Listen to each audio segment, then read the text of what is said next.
प्राध्यापक श्री संदीप मिश्रा जी और वाणिज्य के प्रवक्ता श्री सूर्यमणि जी उपस्थित हैं। आइए इनसे समझते हैं कि आखिर सामाजिक विज्ञान या वाणिज्य में बोर्ड एग्जाम की तैयारी हम कैसे करें कि हमारे नंबर अच्छे आए। तो सबसे पहले सामाजिक विषय श्री संदीप मिश्रा जी अपने विचार व्यक्त करें। बोर्ड एग्जाम में बच्चों को कुछ टिप्स दें कि आखिर बच्चे बोर्ड एग्जाम्स में सामाजिक विषय में अच्छे नंबर कैसे प्राप्त करें। सभी श्रोताओं का हार्दिक अभिनंदन करता हूं।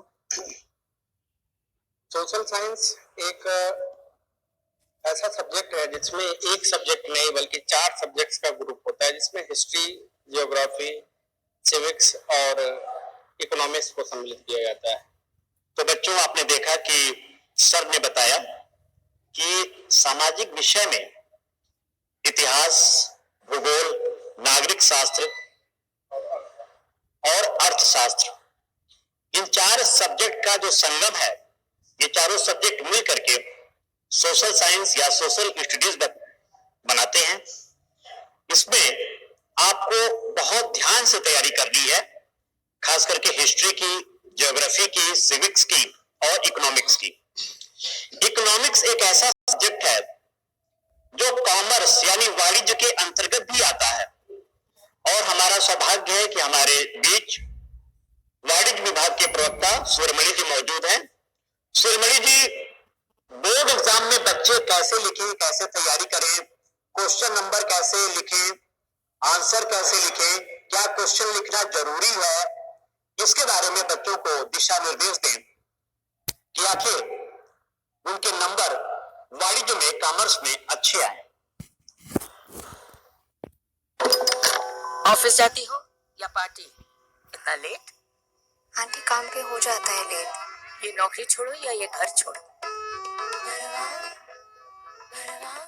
आसपास वर्किंग वुमेन्स हॉस्टल। मुझे आपके आसपास ये जगह मिली। बोलने से मिलेगा आगे बढ़ने का जज्बा, बोलने से सब होगा। Extremely thanks to you, sir, for giving me chance, for giving the advice regarding the examination pattern, means how the students will write the answer of the question in the examination. एक बार पुनः हिंदी में मैं आपको बहुत बहुत धन्यवाद देता हूं कि आपने हमको ऐसा अवसर दिया ताकि इस मीडिया के माध्यम से मैं बच्चों को कुछ टिप्स दे सकूं, अपने विचार प्रस्तुत करके उनको दिशा निर्देश दे सकूं कि वो परीक्षा में कैसे प्रश्न लिखेंगे, प्रश्न का उत्तर कैसे लिखेंगे और अधिकतम अंक प्राप्त करेंगे। प्यारे विद्यार्थियों, अभी अचानक आपका डेट शीट आ गया। बहुत सारे बच्चे हमारे पास फोन करने लगे कि सर हम लोग कैसे प्रिपेयर करेंगे। मैं कहता हूं जब आप ठान लेंगे तो कुछ भी असंभव नहीं है। समय कम नहीं होता है, सोच आपकी बुलंद होनी चाहिए। कम समय में भी टारगेट को प्राप्त करने के लिए हम तत्पर अगर रहें तो आसानी से उसको प्राप्त कर सकते हैं। आपका सबसे महत्वपूर्ण यहाँ पर जो बात होगा परीक्षा में, वो समय का प्रबंधन होगा, मीन्स टाइम मैनेजमेंट। अब मैं कक्षा 12वीं के बच्चों को समझा दे रहा हूँ कि वाणिज्य विषय के अंतर्गत आप 3 विषय मुख्य तौर पर पढ़ते हैं। एक है लेखाशास्त्र, जिसको इंग्लिश में हम अकाउंटेंसी कहते हैं, दूसरा है बिजनेस स्टडी, जिसको हम व्यावसायिक अध्ययन कहते हैं, और तीसरा है इकोनॉमिक्स, जिसको हम अर्थशास्त्र कहते हैं। तीनों ही विषय अपने आप में बहुत महत्वपूर्ण विषय है और स्कोरिंग सब्जेक्ट भी है। आप परीक्षा में अधिकतम अंक कैसे प्राप्त कर सकते हैं, आपको मैं कक्षाओं में, जो बच्चे हमसे डायरेक्ट पढ़ते हैं, हमारे लेक्चर को सुनते हैं, कक्षाओं में मैं अपने बातों को बताता रहता हूं कि कैसे क्वेश्चन अटेम्प्ट करें, कैसे आंसर लिखें। आज के इस जो है साक्षात्कार में जो हमारे सर माननीय परीक्षा मंथन के अंतर्गत क्षिति सर हमसे पूछ रहे हैं, तो हमें भी बहुत उत्सुकता हो रही है कि हम बच्चों को कुछ अच्छी बातें बता पाए जिससे कि वो अधिकतम अंक प्राप्त करके अपने अंक तालिका को, अर्थात की मार्कशीट को प्रस्तुत कर पाए, ताकि उनके अभिभावक और ये समाज उनको एक्सेप्ट करे और उनको जो है शुभकामनाएं दे और उनके प्रमोशन के लिए, उनके भविष्य निर्माण के लिए उनको शुभाशीष दे सके। सबसे पहले प्यारे विद्यार्थियों, आपके पास समय बहुत कम है। आप अक्सर देखा जाता है कि आजकल मोबाइल फोन में आप समय ज्यादा जो है वेस्ट कर रहे हैं। मोबाइल का प्रयोग उतना ही करें जब आपको लगे कि इसकी सच में अभी आवश्यकता है। अभी आप मोबाइल को अपने से थोड़ा सा दूर रखें और सिर्फ परीक्षा के बारे में, अर्थात अपने लक्ष्य के बारे में सोचें कि हमको ऐसे जाकर के अपने जो भी प्रश्न आप पूछे जाएंगे उनका उत्तर लिखना है। आपको परीक्षा में कुल 3 घंटे 15 मिनट मिलते हैं। अगर देखा जाए तो कुल 195 मिनट हो जाएगा, 195 मिनट्स। 195 मिनट को आप किस तरह से प्रयोग करते हैं बहुत मायने रखता है। आप पूरे वर्ष क्या अध्ययन किए वो मायने नहीं रखता है, आप परीक्षा में कितना अच्छे तरीके से प्रस्तुति कर दिए, कितने अच्छे तरीके से प्रश्न का जवाब दिए, ये मायने रखता है। क्योंकि परीक्षक जब आपका कॉपी चेक करता है तो आपको जानता नहीं है कि आप किस विद्यालय के हैं, आप उनके विद्यार्थी हैं या नहीं, उससे कोई फर्क नहीं पड़ता है। आपको आपका कॉपी देख करके उसका मूल्यांकन करके आपको अधिक से अधिक अंक देने का प्रयास करते हैं। आपको मैं ऐसे बताता रहता हूं कि आप जब भी किसी परीक्षा में बैठे तो 100% अर्थात कि 100% क्वेश्चन जो है अटेम्प्ट करने का प्रयास करें, एक भी प्रश्न ना छोड़े। आपका जो क्वेश्चन पेपर का पैटर्न होता है उसमें कुछ एमसीक्यू टाइप क्वेश्चंस होते हैं, कुछ very short answer type question होते हैं, कुछ जो है आपके शॉर्ट आंसर टाइप क्वेश्चन रहेंगे, कुछ लॉन्ग आंसर टाइप क्वेश्चन रहेंगे, और कई प्रश्न में जो इंस्ट्रक्शन दिया रहता है उसमें वर्ड लिमिट भी दिया रहता है। तो आप वर्ड लिमिट भी देखें, उसके साथ ही साथ में आप जो है टू द पॉइंट लिखने का प्रयास करें, अधिकतम लिखें, लेकिन उसमें सही उत्तर क्या होगा इस पर विशेष ध्यान दें। पहले विद्यार्थियों एमसीक्यू पे बहुत सारे बच्चे ज्यादा समय दे देते हैं, एमसीक्यू पे ज्यादा समय लाते हैं। आप अगर आपका 10 क्वेश्चन पूछा जाता है तो मैक्सिमम 15 मिनट दें, आप 15 मिनट में एमसीक्यू कर सकते हैं, क्योंकि आपको ऑप्शन पढ़ना है, उसमें से करेक्ट ऑप्शन को तुरंत लिख देना है। इसके साथ ही साथ में जैसे very short answer type question आता है उसमें लगभग 40 से 50 शब्दों में लिखना रहता है, या 35 to 45 50 ऐसे शब्दों में लिखना रहता है। उसमें कोशिश करें कि टू द पॉइंट आप लिखें, ज्यादा देर की बातें ना लिखें। आपको 3 ही नंबर मिल रहे हैं, 2 ही नंबर मिल रहे हैं, आपको 6 नंबर नहीं मिल जाएगा। आप वेरी शॉर्ट में उसी हिसाब से समय पहले से मैनेज कर लें कि कितना टाइम उस पर देना है। एक चीज और ध्यान रखें, अगर आप कुछ अटेम्प्ट कर रहे हैं और अचानक कहीं भूल जाते हैं तो उसमें बहुत समय मत दें कि हमको याद आएगा तब लिखेंगे, याद आएगा तब लिखेंगे, क्योंकि वो समय जब निकल जाएगा फिर आपको टाइम मिलने वाला नहीं है और आपका आगे प्रश्न छूट जाएगा। और आप अगर मान लेते हैं कि 100% नहीं कर पाते हैं, 80 मार्क का ही क्वेश्चन अटेम्प्ट करते हैं तो आपका वैल्यूएशन 80 में होगा। आप 70 करते हैं तो 70 में होगा, then how you will get the maximum mark, आप ज्यादा मार्क पाएंगे ही नहीं। तो इस बात पर विशेष ध्यान दें कि अधिक से अधिक प्रश्न जो है अर्थात कि पूरे प्रश्न को ही आप टच करें, सारे प्रश्न लिखें, क्योंकि परीक्षक वहां नंबर आपको जरूर देगा अगर आप कंसेप्ट लिखे हैं तो। इसके साथ ही साथ में आप जो है अभी तैयारी कैसे करेंगे। आप चैप्टर्स पढ़ रहे होंगे तो कभी कभी ये लगता होगा ये भी मुझे नहीं आ रहा है, ये भी मुझे नहीं आ रहा है, साल भर हम ठीक से पढ़े ही नहीं है। अब क्या करें, परीक्षा सामने है, स्टेज में आप जा रहे होंगे, बहुत मतलब कि परेशान लग रहे होंगे।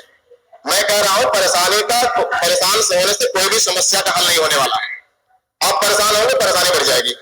आप सोचिए कि जितना समय बचा है उसमें हम अधिकतम क्या कर सकते हैं। जो आपको लगे कि सबसे आसान चैप्टर है, सबसे पहले उसको आप तैयार कर लीजिए, क्योंकि आपको कंफर्म है कि आप उसको लिख ही ले जाएंगे। और जिस जहां पे लग रहा है कि ये चैप्टर हम बार बार पढ़ रहे हैं, बार बार भूल जा रहा है, मुझे डिस्टर्ब कर रहा है, उसको थोड़ा सा बाद में तैयारी करें, लेकिन थोड़ा स्पीड में काम करें। मार्च से आपका जो है पेपर जो है स्टार्ट होने वाला है और आप उसमें पेपर देने जाएंगे तो आप घबराए हुए रहेंगे, कुछ बच्चों को बुखार चढ़ जाता है, तो ये सब कुछ नहीं मतलब है। इससे कोई भी जो भी एग्जामिनर होता है उसको कुछ भी फर्क नहीं पड़ता है, आप कितना प्रेजेंट करते हैं मायने रखता है। अब आप घर पे जब बैठते हैं आप टाइम वहां भी डिसाइड करें कि किस सब्जेक्ट को क्या समय देंगे। आप हिंदी इंग्लिश भी ना छोड़ें, हिंदी इंग्लिश जो सब्जेक्ट है ये लैंग्वेज है, लेकिन ये भी स्कोरिंग करता है और आपके मार्कशीट को बहुत शुद्ध और जो है सरल और बहुत ही आकर्षक बनाता है। ये आप कहीं भी इंटरव्यू में जाएंगे तो वहां उसका हेल्प मिलता है, लाभ मिलता है कि ये बच्चा जो भाषा का भी ज्ञान अच्छे से रखता है। तो इस प्रकार से आप देखिए अकाउंटेंसी विषय है, अकाउंटेंसी विषय में आप जो है जब पढ़ते होंगे तो जैसे कंपनी अकाउंट है, कंपनी अकाउंट में अगर आप शेयर पढ़ रहे हैं तो शेयर में सबसे इंपॉर्टेंट क्या है, सबसे ज्यादा प्रोराटा अलॉटमेंट इंपॉर्टेंट है। प्रोराटा अलॉटमेंट पढ़िए, उसमें ओवर सब्सक्रिप्शन पढ़िए उसमें, ठीक है। इसी प्रकार से री इश्यू ऑफ शेयर पढ़िए उसमें। इसी प्रकार से अगर बिजनेस स्टडी में देखिए टोटल मैनेजमेंट टू बेस्ट है चैप्टर, एक पूरा बुक ही आपका बिजनेस मैनेजमेंट, तो उसमें एफ.डब्ल्यू. टेलर हो गए, हेनरी फ्रेल हो गए, उनकी प्रिंसिपल्स को पढ़िए। तो आप उसमें पढ़िए कि मुख्य क्या है और कहां से ज्यादा मार्क आ सकते हैं। आप ऐसा स्ट्रेटेजी बनाइए, just maintain your strategy for the preparation, otherwise आप एग्जाम में अच्छे मार्क नहीं प्राप्त कर पाएंगे। हमारी शुभकामनाएं, हमारे सभी शिक्षकों की शुभकामनाएं कि आप अधिकतम अंक प्राप्त करें, लेकिन आपके यहाँ पर जो एक रणनीति होगी परीक्षा से संबंधित वो बहुत बेहतर होनी चाहिए कि कम समय में अधिक से अधिक हम कैसे गेन कर सकते हैं। अब आई बात अर्थशास्त्र की। अर्थशास्त्र अभी हमको लग रहा है कि आप सभी बच्चों के लिए बहुत नया विषय होगा। उत्तर प्रदेश जो बोर्ड है तो इसमें भी घबराने की जरूरत नहीं है। इसमें जो नेशनल इनकम जो चैप्टर है वो थोड़ा सा आपको डिस्टर्ब कर रहा होगा, तो नेशनल इनकम में आप देखिए कि सबसे ज्यादा प्रश्न कहां से पूछे जाते हैं। तो कभी भी टारगेट अपना छोटा मत बनाइए। आप सोचिए कि 100% अगर अटेम्प्ट करेंगे तो निश्चित हमारा 99 प्लस आएगा।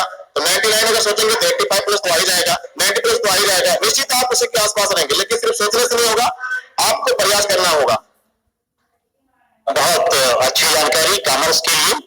अक्सर सामाजिक विषय में जो भूगोल का प्रश्न पेपर होता है, ज्योग्राफी का, उसमें देशांतर रेखाएं, अक्षांश रेखाएं, विषुवत रेखाएं, कर्क रेखा, इसमें बच्चे बहुत कंफ्यूज होते हैं। तो आखिर बच्चे कैसे फिगर को ड्रॉ करें, क्या करें कि उनका जो कॉन्सेप्ट है देशांतर रेखाओं का, विषुवत रेखाओं का, कर्क रेखा का, ये क्लियर हो सके। देखिए नाम पता है? रुद्र श्रीवास्तव। अजीब भाषा है हमारी जिंदगी की, चाहे प्यार के चक्कर में हो या काम। ज्योग्राफी में, भूगोल में ग्लोब और मानचित्र का बहुत बड़ा रोल होता है। मानचित्र को समझना और ग्लोब को समझना सबसे बड़ा, एक तरह से उसमें बहुत बड़ा मतलब स्टडी का मेन पॉइंट होता है। ग्लोब को समझ के सॉरी स्टोरी के अकॉर्डिंग उसको पढ़ा जा सकता है। जैसे हम हमारे बड़े बुजुर्ग कोई स्टोरी,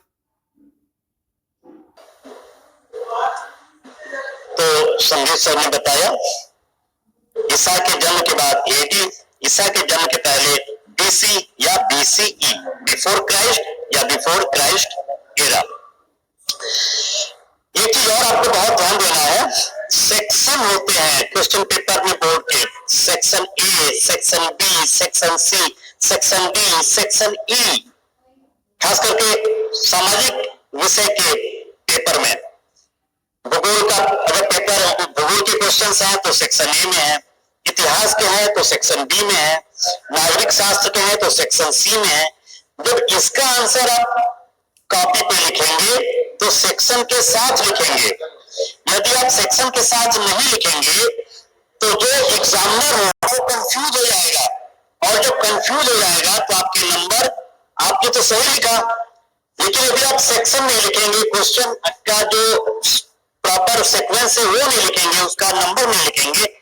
इसके बारे में सूर्य भाई सर आप कुछ बताइए कि सेक्शन क्यों लिखना जरूरी है और आंसर नंबर लिखना क्यों जरूरी है। विदाउट आंसर नंबर क्या बोर्ड की कॉपी आप चेक करते हैं? जो बच्चे बोर्ड की कॉपी में सेक्शन नहीं लिखते या क्वेश्चन नंबर नहीं लिखते, उनको फिर कैसे क्या करते हैं बोर्ड एग्जाम में? सर ये बहुत ही अच्छा प्रश्न आपका है। ये अक्सर देखा जाता है कॉपियों में कि जब बच्चे क्वेश्चन का आंसर लिखते हैं तो कभी कभी आंसर नंबर करेक्ट नहीं लिखते हैं। जैसे एमसीक्यू की ही बात ले लिया जाए तो एमसीक्यू में जैसे क्वेश्चन नंबर 1 है और लिखा हुआ है कि select the correct option from the given four possible alternatives. अब उसके बाद में उसमें दिया रहता है 1 का क्वेश्चन लिखा रहेगा, फिर इसके बाद में उसमें 4 ऑप्शन दिए रहेंगे A, B, C, D दिए रहते हैं। अब बच्चे क्या गलती करते हैं, आंसर नंबर ही ठीक से नहीं लिखते हैं और लिख देंगे क्या आंसर नंबर 1, 2, 3, 4, 5, जबकि क्वेश्चन नंबर 1 का पहला है, रोमन अंक में लिखा हुआ है। तो आप लिखिए आंसर नंबर 1, ब्रैकेट में लिखिए 1, उसका आंसर लिखिए, अगर D सही है तो D लिख करके उसका आंसर लिखिए।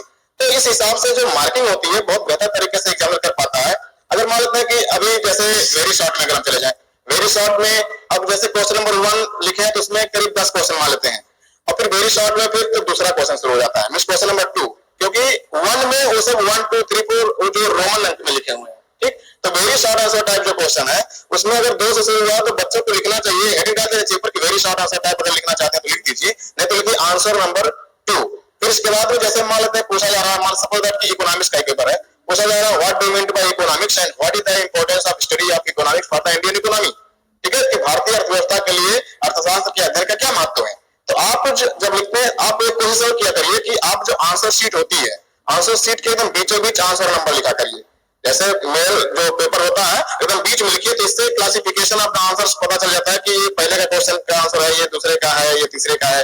तो परीक्षक को कॉपी चेक करने में भी बहुत सुविधा होती है और वो कोई आपका प्रश्न का आंसर छूटने नहीं पाता है। अदरवाइज कभी कभी स्पीड में आपके आंसर जो है चेक तो हो जाते हैं, किसी और का मान करके उसमें मार्किंग नहीं हो पाती है और आपको नेगेटिव मार्किंग हो जाती है, आपको कम नंबर मिल पाता है।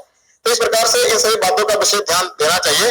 और एक चीज और इसमें ध्यान देना चाहिए कि अगर जैसे मान रहा हूं कि पूछ रहा कि अर्थशास्त्र किसे कहते हैं, तो आप हेडिंग डालिए, आप लिखिए क्या कि अर्थशास्त्र का आशय। अगर इंग्लिश मीडियम के स्टूडेंट है तो मीनिंग ऑफ इकोनॉमिक्स, और फिर उसको अंडरलाइन कीजिए और उस लाइन को छोड़ करके उसके नीचे से लिखना शुरू कीजिए, तो बहुत इफेक्टिव लगता है आपका आंसर। और परीक्षक को बहुत साफ सुथरा लिखिए, मतलब कि आपकी जो हैंड राइटिंग है नीट एंड क्लीन होनी चाहिए, शब्दों के बीच में गैपिंग होनी चाहिए, ये नहीं कि एक ही बार पेन रख रहे हैं और इसके बाद में पैर दाएं उसमें गोता लगा रहे हैं, तो इससे परीक्षक को भी पढ़ने में दिक्कत होती है और इरिटेट होता है एग्जामिनर, और इससे आपके नंबर कम आ जाते हैं। जैसे आपको अगर फुल नंबर देना भी चाहेगा तो नहीं देता है वो, क्यों? सोचता है कि बच्चा तो मुझे डिस्टर्ब कर रहा है, मेरा टाइम वेस्ट कर रहा है। आप परीक्षक को आसान कर दीजिए कॉपी चेक करने के लिए, जितना ही परीक्षक आसानी महसूस करेगा उतना ही आपको अच्छे अंक मिलेंगे। आप थोड़ा ही लिखिए लेकिन बेहतर तरीके से लिखिए। अगर आप कोई विशेष चीज लिख रहे हैं, जैसे कि मैंने पूछा कि इंडियन इकोनॉमी में स्टडी ऑफ इकोनॉमिक्स का क्या जो है इंपॉर्टेंस है, तो उसमें अगर बीच में कुछ कंटेंट अच्छे डाल रहे हैं तो उसको आप ब्लैक पेन जो लिए हैं उसे हाईलाइट कर दीजिए, ये हमने बहुत अच्छी चीजें डाली है, तब उस एग्जाम में पूरा नहीं पड़ेगा आपका, वही लाइन पड़ेगा, आपको टिक करके अगर 7 नंबर का है तो 7 नंबर का नहीं देगा तो आधा नंबर काट करके 6.5 नंबर जरूर देगा। तो इस प्रकार से आपको लिखना है। कहने का अभिप्राय क्या है कि सर ये प्रश्न बहुत अच्छा आपने किया,